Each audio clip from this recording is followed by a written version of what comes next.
AITA for asking my parents how long it would take them to notice if I died after they ignored 6 hours of calls about me being in the emergency room.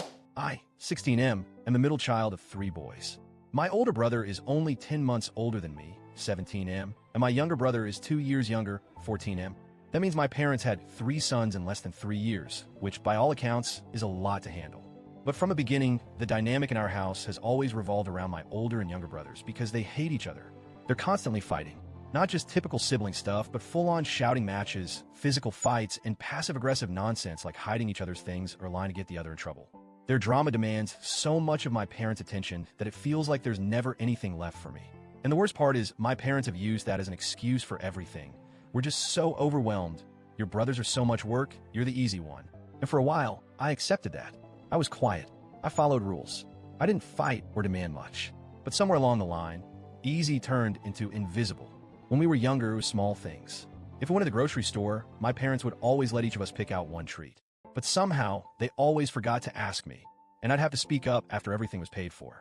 Usually, they'd laugh it off, or sometimes not even notice until we were in the car, and I'd stay quiet the whole ride home. They forgot my order at restaurants more than once. They'd go up to the counter, order for my brothers, sit back down, and then realize they'd miss mine. That same pattern followed me as I got older. Forgotten promises, forgotten homework help, forgotten appointments. It wasn't just occasional. It became who I was in the family. The kid they didn't need to worry about, and apparently didn't need to remember. As I got older, things didn't improve. They got worse. In middle school, I remember a time when we needed to get school supplies before the year started. I reminded my mom a few times, and she kept saying we'd go soon. We never did. The school year started, and I walked in without half of what I needed. My teacher had to email my parents about it, and even then, nothing happened for 3 more days. Another time, they left me behind at the community center after my art class. My brothers have been fighting in the car, and I guess in the chaos, they just forgot to come back for me. I sat on the curb for almost an hour before I finally borrowed someone's phone to call home. It took multiple calls before someone finally picked up. Then there were my birthdays. One year, my mom forgot completely. I came home from school, and there was nothing. No card, no cake, no happy birthday. She remembered the next day and acted like it was no big deal. That happened twice. No apology, just a casual, "Oh shoot, we forgot," followed by an awkward, half-hearted celebration. Even when I directly brought up these things, my parents always gave the same answer. "We didn't mean to. It's just that your brothers need so much from us, or you're so mature and understanding." That last one always rubbed me the wrong way. Since when does being understanding mean you don't deserve to be remembered? I felt more like a placeholder in the house than a person. Like the kid who just existed quietly so everyone else could have space to be chaotic. I try not to resent my brothers for it, but sometimes I did. And I started asking myself, if I wasn't there, would it even make a difference? The breaking point came just a few weeks ago. I was spending the afternoon at my best friend's house. His mom made a snack for us, and I had an allergic reaction, not mild, but serious. My throat started closing up, and I broke out in hives. His mom acted quickly and drove me straight to the emergency room. On the way there, she called my parents using her phone. No answer. She tried my phone, which had been in my pocket, and was blowing up with missed calls once she retrieved it. Still nothing. She kept calling while I was being admitted. She called every 30 minutes, then every 20, then every 10. Nothing. My parents weren't at work. They were home. We knew because my friend's dad drove to my house after leaving work early.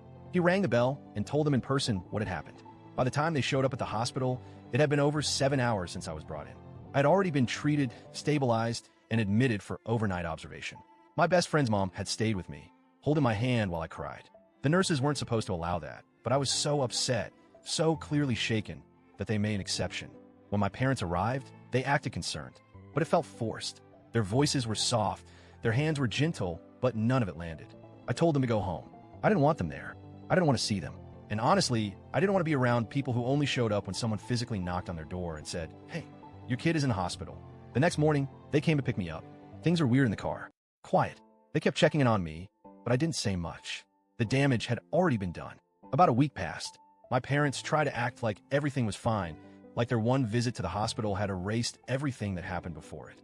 Eventually, they sat me down and said they wanted to talk and apologize. I said, "Okay, but it's hard to believe it means anything." They looked at me confused, so I kept going.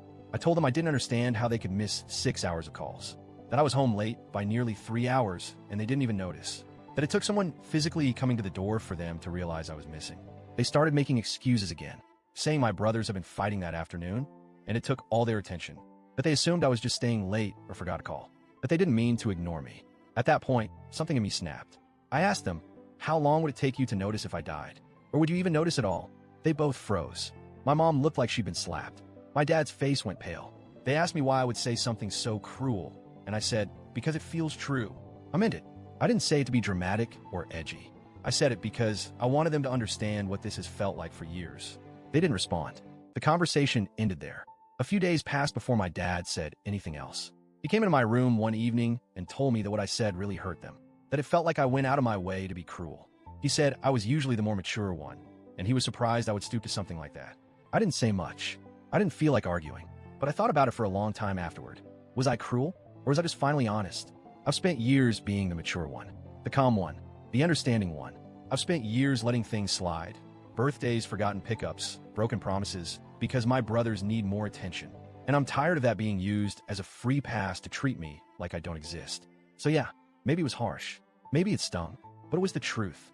And if the truth hurts that badly, maybe it's finally time for them to face it. TLDR, my parents forgot about me during a medical emergency and have a long pattern of neglecting me as the easy middle child.